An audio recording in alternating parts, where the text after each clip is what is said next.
souhait pour demain. J'ai la chance d'être grand-père depuis peu.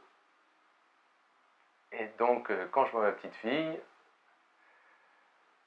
il y a bien des choses que je souhaite, et notamment, d'ores et déjà, je vois l'humanité qu'on lui laisse, je vois la terre qu'on lui laisse.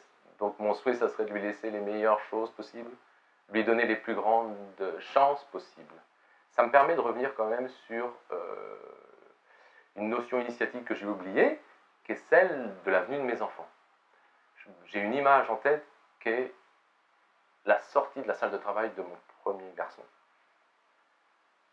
Où là encore, j'ai eu la chance de voir avant tout plutôt l'empreinte des inconscients que la belle image d'âme. Donc, et là, ça m'a choqué. J'ai dit, punaise, il va falloir bosser. Moi, j'ai pas envie qu'ils soient engloutis dans cette gangue. Là aussi, ce fut un moment fort de ma vie qui m'a mis en chemin et qui m'a vraiment stimulé. Donc, des souhaits, j'en avais plein.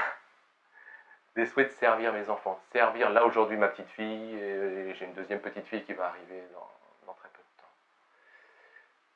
Donc ça fait partie des souhaits que j'ai eus et que je continue d'avoir, avec en plus cette intime conviction et cette invitation à la limite que je pourrais faire aux autres, de se dire, le chemin que nous faisons sert l'autre.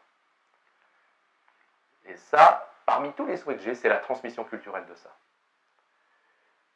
Peut-être que ça, c'est le souhait le plus élargi que j'aurai, de voir naître dans notre culture toutes ces invitations à faire le chemin, toutes ces invitations à servir l'autre, toutes ces invitations à s'appuyer sur l'autre pour se mettre en chemin. Pour moi, on a un gros manque culturel du chemin. Et mon souhait, ça serait de voir naître dans la culture quelque chose de cet ordre-là.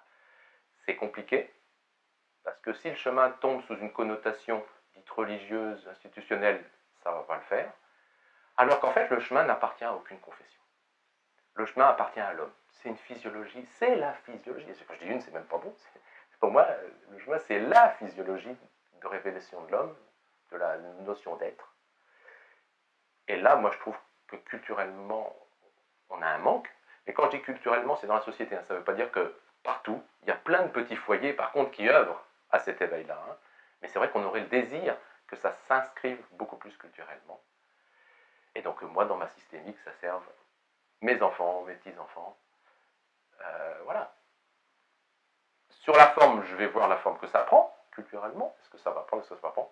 Pour autant, sur le fond, moi, par rapport au chemin que je fais, moi tout seul et moi avec les autres, ça ne m'empêchera pas de continuer de cheminer, avec une part de cette petite certitude au fond de moi de me dire, la part que je fais sert l'autre. C'est un peu la symbolique du colibri, la part du colibri, mais pas que. Aujourd'hui, on sait scientifiquement que, selon le principe de non-séparabilité, la part qui est faite par un sert les autres. Et voilà le souhait de ce que j'aimerais transmettre. Et se voir objectiver, même à terme. J'ai tellement envie de voir mes enfants et mes petits-enfants vivre dans un meilleur monde que celui-ci.